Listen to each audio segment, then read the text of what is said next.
Hi and welcome to Vintage Doll Collector. Today I want to share with you a process I used for making paper doll Christmas ornaments. One of the doll clubs I belong to made these ornaments to decorate a tree as part of a fundraising event. We decided to use Miss Unity for our paper doll. Miss Unity is the symbol of the United Federation of Doll Clubs and has been made in many forms over the past 50 years. Jeannie Sieg, one of our club members, took a photo of this Miss Unity doll in her underwear and printed it out on cardstock. The doll she photographed was made by Robert Tonner, is 6.5 inches tall and made of resin.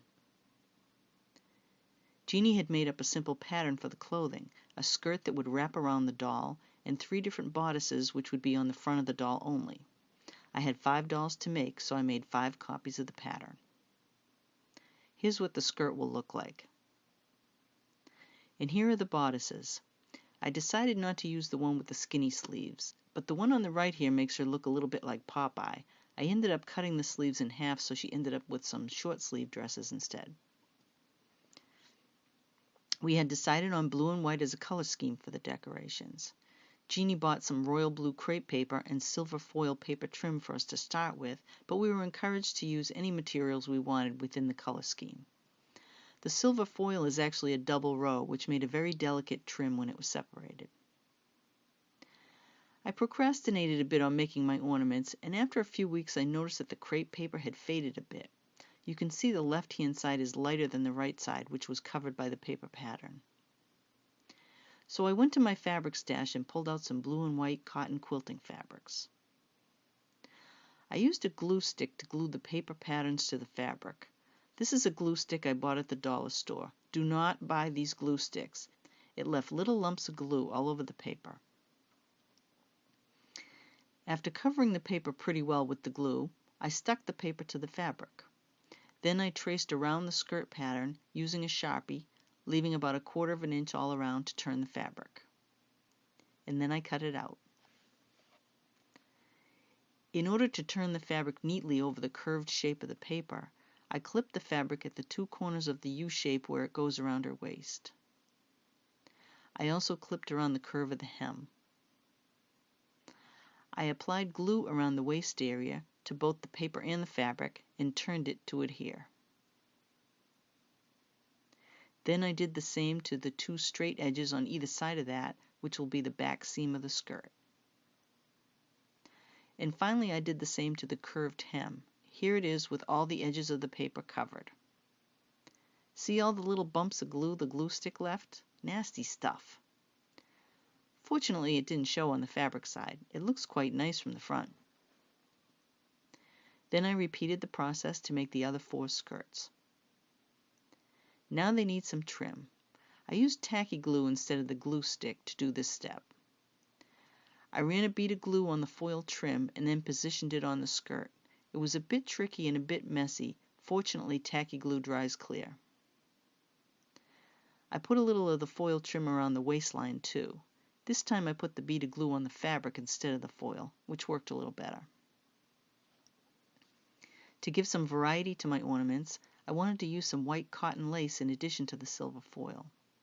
The one on the bottom is meant to be used with ribbon run through the middle, but I'm going to cut it apart and just use half so it'll be more in scale with the doll. Here's a bead of glue around the hem where I want to position the lace. Obviously, I can't draw a straight line too well. And here's the narrower lace in position. You can see the glue right through it, but it'll dry clear, so I'm not too worried. I used the same lace on another skirt, but moved it up a bit from the hem for a different look. And here's that wider lace after it's been cut apart. Pretty, don't you think? I used the wider lace on the striped skirt too. While the skirts were drying, I started on the bodices. I decided to go with 2 long sleeve and 3 short sleeve. I cut them a little longer than the pattern just to make sure she didn't have any midriff showing. I glued the paper patterns to the fabric. I didn't need to draw a seam allowance around them, just cut right up to the edge of the paper. Here they are all cut out.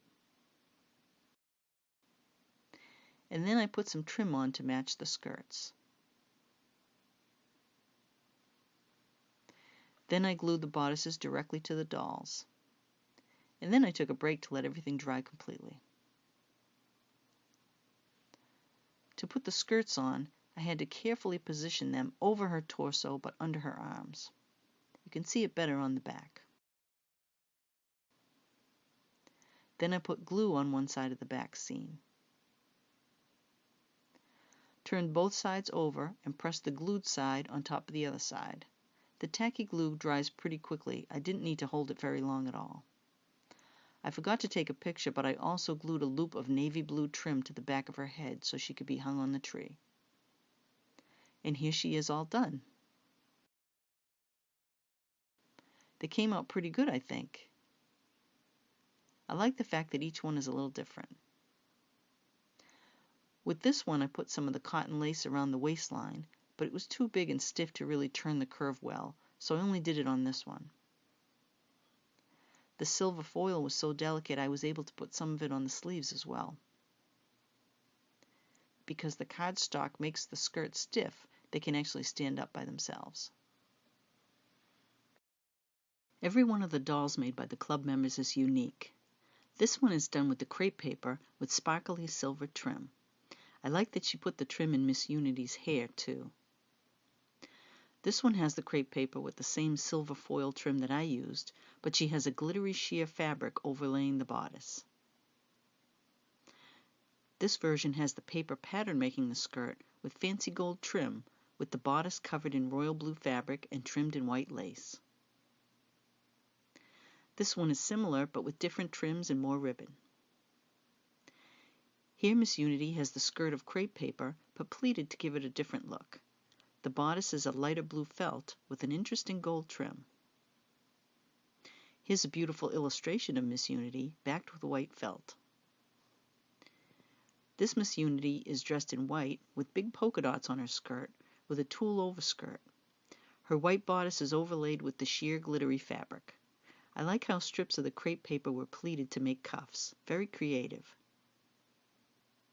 This one's dressed in white felt with various gold trims and the bodice covered with glittery fabric. The strip of pale blue felt at the hem looks great. Here she's used white felt for the bodice with a blue skirt with crepe paper and the silver foil for the trim. This Miss Unity has the blue crepe paper bodice with a white skirt covered in tulle with a narrow white lace trim. Very neat looking. Here she's got a white felt bodice and blue skirt with bands of silver ribbon.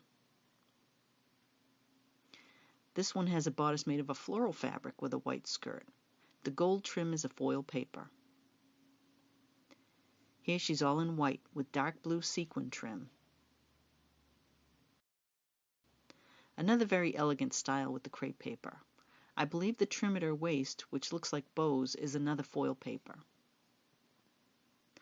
I love this one with the pleated skirt and the white lace trim. This member got creative with paper doilies to add interesting details to Miss Unity's dress.